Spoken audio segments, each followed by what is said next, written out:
activities which surrounds Lagos, which we refer to as leaders at achieving governance, opportunities, and sustainability. You're welcome. My name is Victor Oteri. In the past 13 weeks, we'll be exploring different trends, different things that are happening in the transport equation of Lagos. And this morning, we'll be rounding off the first quarter by exploring the role of Lamata in transforming the transportation landscape of Lagos. A lot of us know what Lamata is as an agency, but some are not very familiar with the broad activities that this particular agency has been carrying out over the years. All right, we'll delve into that during the course of the program. But before then, quickly, let's touch on the traffic situation across the roads right now. We did tell you, if you're making that journey to the island, of course, the Third Villan Bridge is still a very, very good access point. You might meet some slowness around Adekunle inwards Adeniji, but no major worries driving through that corridor. Still looking pretty good. Ikorodu Road is also faring very, very well too. Most of the areas there are still looking very, very good. But let me see on some of the breakdowns. Yes, there was an update that was given earlier on the report of a loaded trailer that swerved off the lane and veered towards Badagry at Yanosashi inwards mile 2, blocking the axis. But the good news, that has been taken up right now, and so it's a much better drive for those of you who are within that particular corridor. From the extreme end at Ekpe, we can tell you vehicular movement from Mujoda, connecting Itamaru as well as Itaokpo and areas like Ayetoro, all looking pretty cool and calm.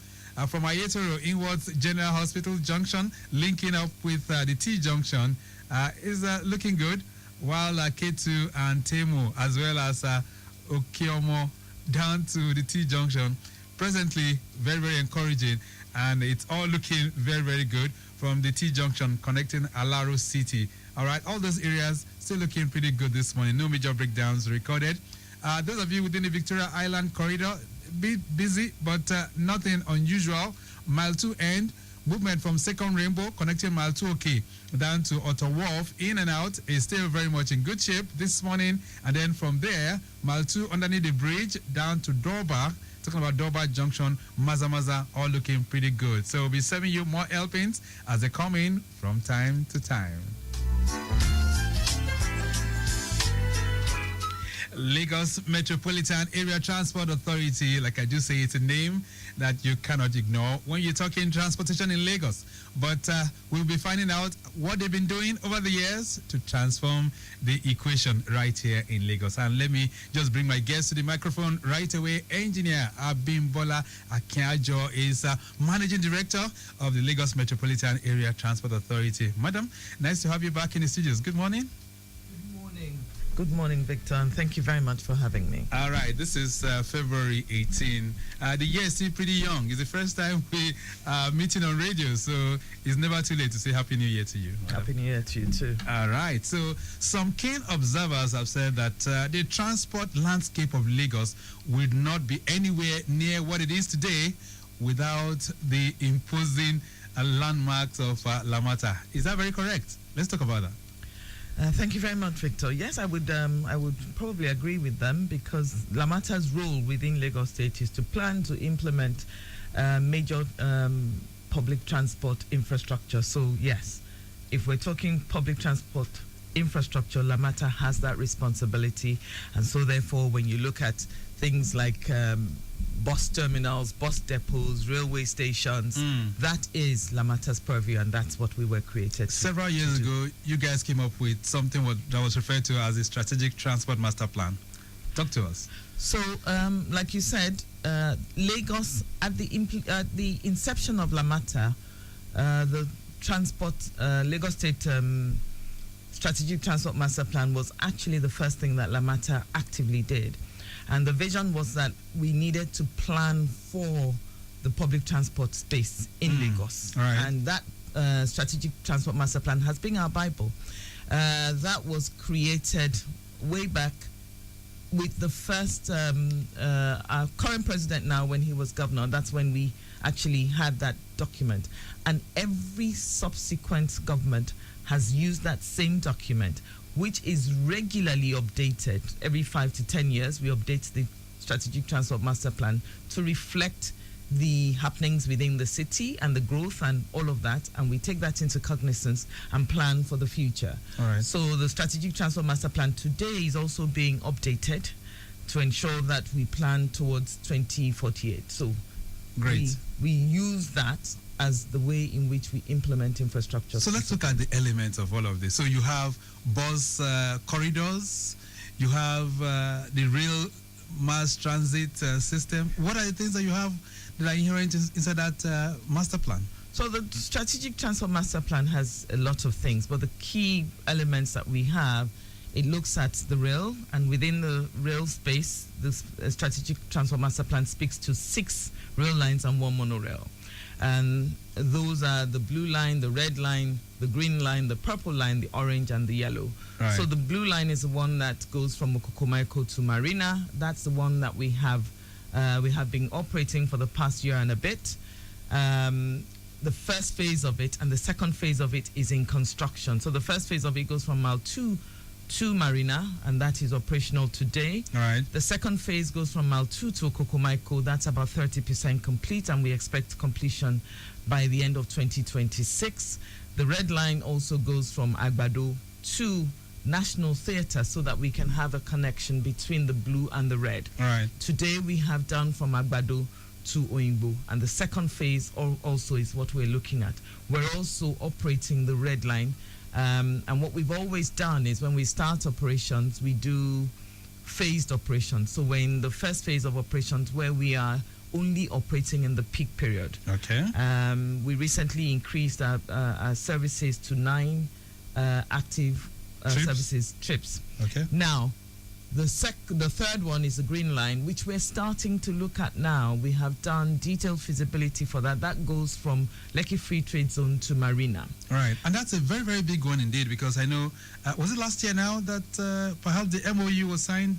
Yes. Okay. So the MOU was signed between ourselves and MOFI, Ministry of Finance Incorporated. So between us and the federal government, they are interested in supporting us for this. All right. And MOFI is the one that is going out and talking to financiers. That's international financiers? International financiers to help us. And we have already gotten a lot of commitments. We have done the detailed feasibility. So we're starting to look at the start of that toward the end of this year.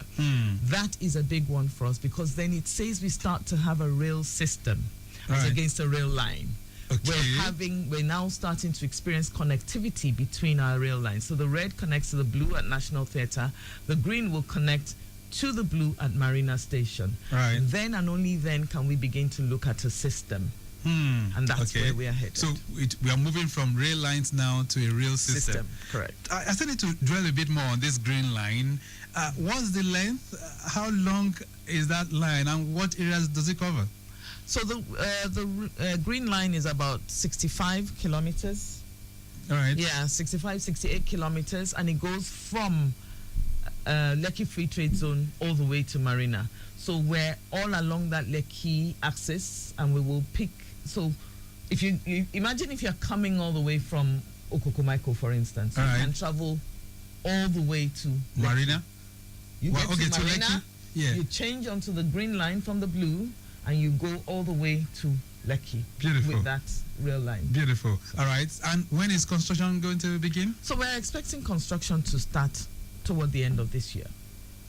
Okay. And what we will do again is build it in phases. So the first phase will be from Marina to Shongotedo. Right. And then after that, we will start to operate that one whilst we're constructing the second phase. And I'm curious, considering the fact that these are all built areas, we're talking about Lekki, Aja, all the way to the free trade. So these are all built areas. How is Lamata going to achieve all of this? I mean, do we have space for the rail line within that corridor? So what we've done is to work with the Lagos State Ministry of Infrastructure. If you note that the Lagos State Ministry of Infrastructure, they have an alignment from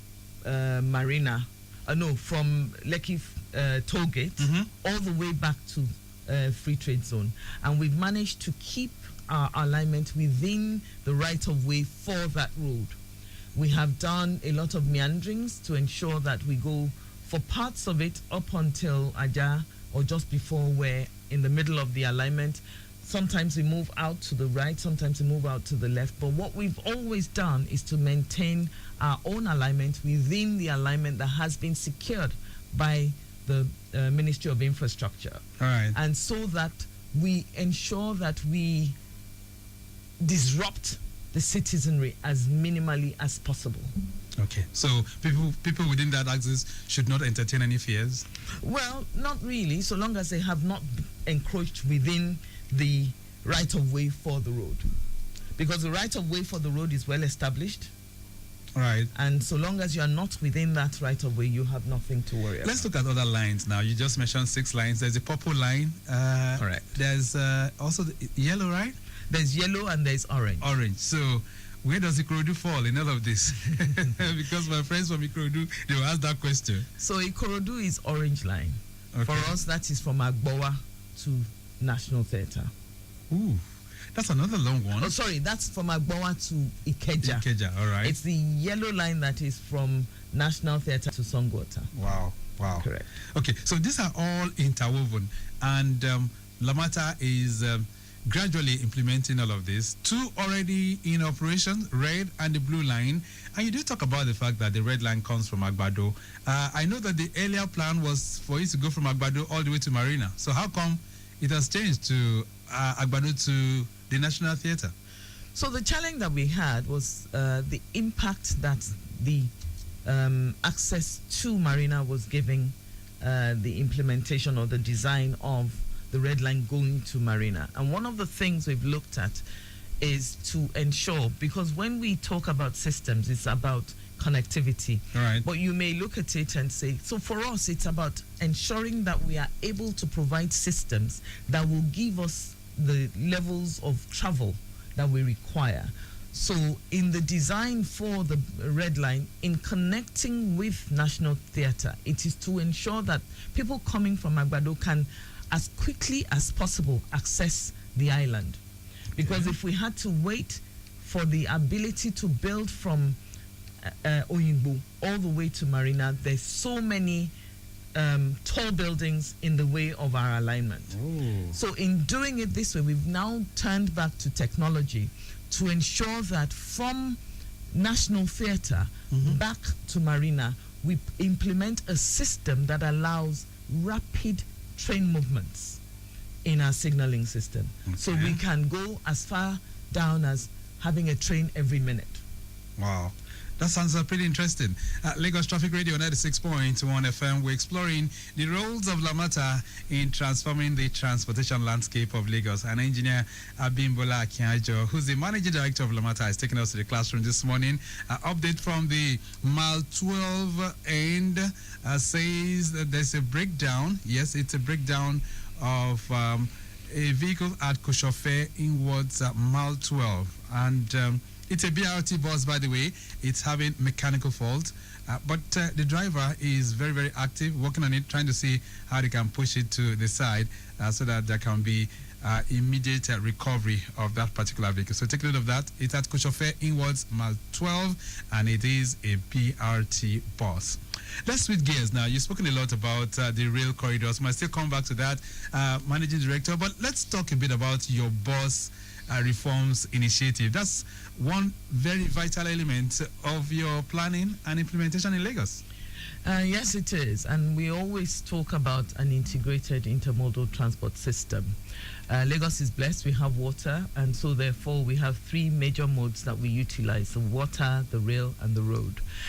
And to ensure that we have an effective system where, as we expect, people would be comfortable to leave their cars at home in the full knowledge that you can get public transport from home to your destination and return without any levels of discomfort. And that's the vision for Lagos. All right. And to ensure that we achieve that vision, every mode of transportation must be developed. You will see a lot of work that the governor is doing in the waterways, and there's a lot of work going on in the bus services sector as well. We have what we call the Bus Reform Initiative, which is looking at ensuring that we can reform our bus services. So we have a hierarchy of buses in Lagos. We have the BRT buses, we have what we call the standard route buses, and we have the first and last mile buses. So the BRT buses travel on dedicated lanes that have been designed only for the BRT routes. And then we have the standard routes. But then within the standard routes, there's what we call the quality bus corridors. Within the Strategic Transport Master Plan, there are 13 of those. And today we are implementing 4 of them as we speak. We have started work on 4 major corridors. What these do is to feed the BRT systems so that they are the ones that will that will travel mid-traffic, but we'll have priorities at things like traffic lights. So there'll be traffic light signals that are designed to recognize buses and give them quick access or quick pass through those junctions. Those ones are currently 4 of those are currently being implemented by Lamata today. So we have Yaba, Ojuelegba, Lawansing, and Sele. That's one of the lines. We have Ketu, Alakwere, and Akanimodu, and it ends at the Mile 2 terminal. We have Abulegba to Ijuishaga. That's another package that we're working on. And within all of this, we will have bus depots and bus terminals. We also have Igondo to Yanoba. So those are the 4 alignments that we are developing. As part of that, we will have over 90, just about 91 bus stations, bus stops will be built to support this, and we will have about how many? 10 bus depots and terminals. All right, let's talk about the buses now that you use for all of this, because the BRT system, very novel when it came, and people have talked about the quality of buses that we have there, but these days it appears things are nosediving, so to say. So what's Lamata doing? Are you bringing in new buses to refleet, or is it solely left to private operators? Okay, so what we're doing is to build an environment that allows private sector to come and collaborate with government. Because when we live in the world that we expect government to do everything, we will spread ourselves too thin. So what we've done, at the beginning of about 4 or 5 years ago, we had a number of buses that had been bought, and we allowed private sector to run it. What that did was to ensure that private sector could understand the business of regulated public transportation. And a number of those that have worked with us have now come on board to bring additional rolling stock. We're working not only with private sector, even the existing unions are starting to align with Lamata. So, for instance, we have Owando Clean Energy, who are looking at bringing, first of all, 500 electric vehicles, and they have said that they're interested in going as far as 5,000 of those buses. We have private sector who are also bringing other transport authority or transport operators who are bringing in CNG buses. And because we are creating the environment that makes them comfortable that they can operate, we have a responsibility to provide infrastructure, which is why we're doing what we're doing. Let's talk about the latest move now, because just this week we had an increment in the fares for buses across the BRT and the standard routes you mentioned now. What informed that? So it has to be looked at from the perspective of the people, and we always consider affordability and also the ability to run a service that will be there for the people. It is because of that that we looked at what the environment is, and we have ensured that the increase is not so bad as to cause too much of a burden to the people. Despite the inflation in the economy? Well, we have not. So that inflation, as we say, affects also the bus operators. We all know what inflation is talking about, and we have not gone as far as inflation figures. Because we cannot afford to transfer that level of burden to the people. All right, let's take this call, because I know people are very eager to speak with you. Hello there, good morning. Hello, good morning, Mr. Victor. All right, good morning. And, Madam, good morning. Good morning. Good morning. Good morning, sir. My name is Andrew. Andrew. Yeah, you said well. Let me start from where you were talking about now before other things. Inflation, yes. I think if there are partners with the government to do business, there should be a concession to look at what they can do for the people with the economic situation. Because like I know in UK and in US, even till now, they have, even if it's 6 months or 3 months, you let people know prior, you'll be increasing this thing. And 2, subsidy for elderly people are there from 55 years. They subsidize the rate they carry people. Like in US, for example, the train and the, just like this Lamata and BRT, the train and the buses is $1.25. It has been there for the past 3 years, from 2023 up to 2022 till now. Now, till December, I'm just using now till December, right. And they give 45% from 55 years upwards. Even I was privileged to do that by identifying myself with my identity card, which also show my age. Now, right. Even that, veterans, they make them go there free. I don't know how they came about those things. Can't we do such type of thing in Nigeria? People that have served the national anthem says people that have served this country, they should benefit from it. All right. And the agent too should benefit from it. Okay, then. And that's 1. 2, the rail line. I see people are littering the rail line. There can't be police everywhere policing. That people policing it. All right. Or you employ people policing it. The citizenry can be policed for all these things. Sometimes we see something, we say something, nothing is being done. Why I say nothing is being done? My two rail,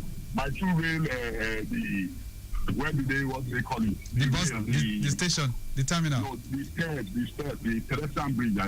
Okay, at mile 2. People wash clothes and hang clothes there. It is an international road. Wow. Okay. People ought not to even think about it, chocolates of doing it.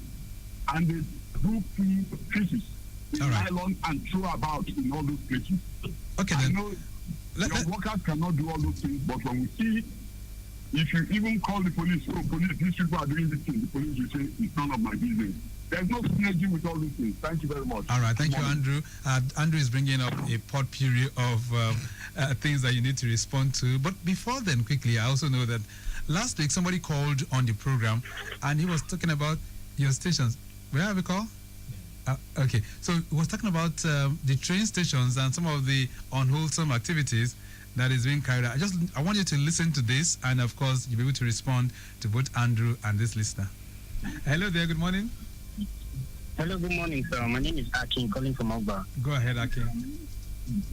Okay, now there's something I need to ask. I don't know if you're aware that the train station now, they now collect money, even for you to come drop a passenger, not even you parking. The train stations. You're aware about that. Even the one at Agege, the train station, just for us to go drop somebody, they said for us to go inside, we have to pay 400. Now it's causing a serious traffic. Okay, all right. Because some of them don't want to go inside. How would I pay 400 just to drop somebody and I'm going back again? I'm not dropping in the car. So I don't know if there's something that can be done about that. Very good question. Okay, thank you so much for that. All right, so Managing Director, you need to respond to this potpourri of complaints, so to say. I think the first thing I want to respond to is the gentleman talking about being charged for parking or for drop-off. Yes. For us, this is definitely not Lamata. And it is something that we will definitely look into. We will put mystery shoppers out there and ensure that anybody that is caught will definitely be dealt with. It is not a state government or Lamata that is charging this, and it would be the work of what we know as people who just are opportunists and take advantage of the people. And it's fantastic that the man has brought it to our attention. Great. And we're going to do something about that. All right, so let's respond to Andrew. Let's talk about Andrew. And thank you very much, Andrew. You raised really cogent points. And when you talk and you refer to the fact that I spoke about inflation, we know what the inflation values are, and we know, and from that perspective, we have not increased transportation in line with inflation. For us, we have worked with the operators, we have looked at what government can do, and we have ensured that we make the increase not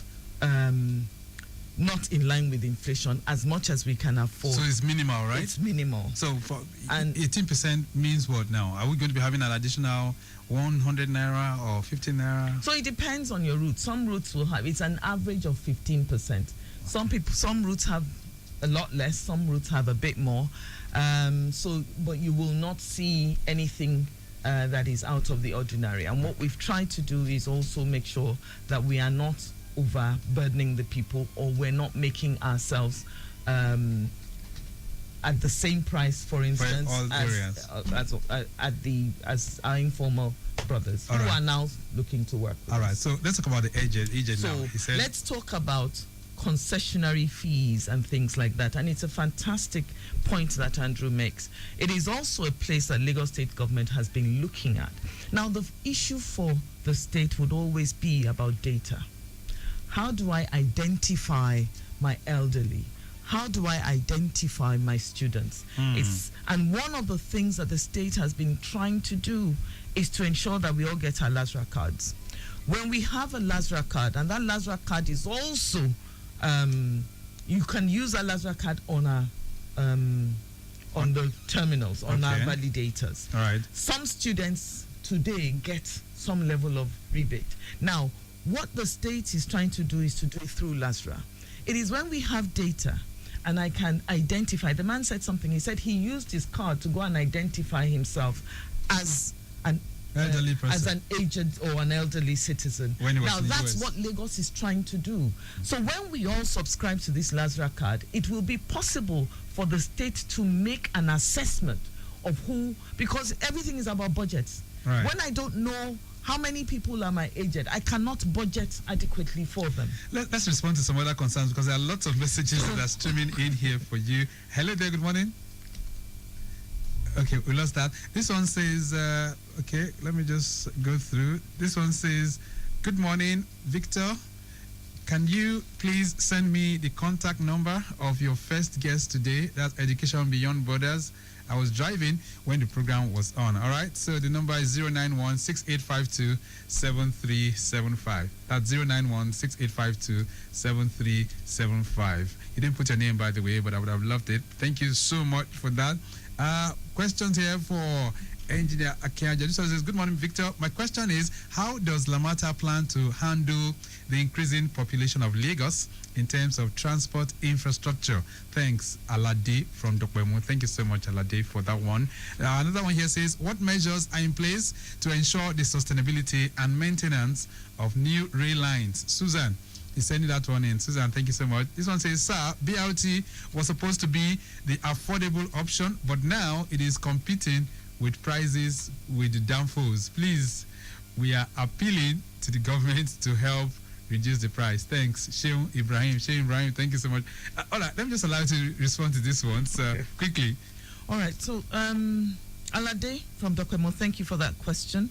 When you say how does Lamata plan to handle population growth in terms of transportation, that's what the Strategic Transport Master Plan is all about. Okay. And that's why we also update the Strategic Transport Master Plan to take cognizance of population growth and also urbanization, where people are now living. When we have that within our plan, then we respond to it with implementation. All right, sustainability of the rail lines? Sustainability of the rail lines, it's about a maintenance culture. And what we have are maintenance agreements with firms who have implemented this for us. And we're also training young Nigerians to be able to do this work. Let me sneak this one in, because there's a caller here. Hello there, good morning. Yeah, please, Andrew again. Okay, Andrew. All right. Talking about people investing in it, it is. I think it is the way the government looks at it. People who come invest in it. There should be a synergy, because I know in those days there are people that partnered with government to do things. I know with Madam's pedigree. I know Madam too well and where she's coming from. She's a Nigerian. She did well in UK. She did fantastically well in UK. I will cover that up. I don't want to say more than that. Okay. You can do that too. With your influence, you can talk to people. You can talk to partners. Partners, private. They will partner with the government to do that. I'll let you go. That is one. We have population. We should project. Right. Thank you. Okay, thank you so much, Andrew. Time would not really allow us to address most of this, but BRT, what's your response to that one? I mean, the person that sent the BRT question, prices competing with the Danfos, Shehu Ibrahim. Well, in all fairness, our prices are not the same as the Danfos. We're still cheaper than Danfos, even with the increases. We make that comparison ourselves on a daily basis. Okay. And I'd really like to respond to Andrew on this matter of investing with private sector. Lamata is known world over as an institution in transport, as a transport authority institution, to the point that most developmental agencies want to work with us. And we have now we now have a department within Lamata that's called strategic partnerships. Okay. We're working with so many world organizations. We are also working with our own local organizations. A number of people have come to us. The carry card that we have was done by local young men who worked with us. So lots of partnerships. So there's a lot of partnerships in place, and people now understand that working with Lamata, you are certain that your investment is in the right place. All right. I wish this can continue on and on, but time not really our friend. Anytime engineer Abimbola Akinyojo is in the studios, you can be rest assured that 1 hour will not be sufficient. But as we round off, madam, your parting thought to the listeners, and what should you expect from Lamata in another 30, 40, 50 years? Quickly. I think from my perspective, Lagos is going to have exactly what our mission says we will deliver, or what our vision says. Let's talk about our vision: to provide a world-class, sustainable, integrated transport system that satisfies all stakeholders. That is what drives Lamata. And I believe that that is what we will see, a system that allows you and I to leave our cars at home, confident that we can get exactly where we need to go, comfortably and safely. All right, we'll leave it at that for now. Madam, nice having you in the studios. Thank you so much for being here. Thank you very much, Victor, for having me. Okay then, so we've been exploring the roles of Lamata in transforming the transport landscape of Lagos. And engineer Abimbola Akinyojo has taken us to the classroom. She's the managing director of Lamata. Maximum thanks to Mike James, who has produced the program this morning. Kolawole Ojelabi is consultant corporate communications for Lamata. And of course, maximum thanks to Bolanle Ogunlola, who's director of public affairs for the Ministry of Transportation right here in Lagos. Remy Aluko and Opayemi Shodunke, both of them of our social media team.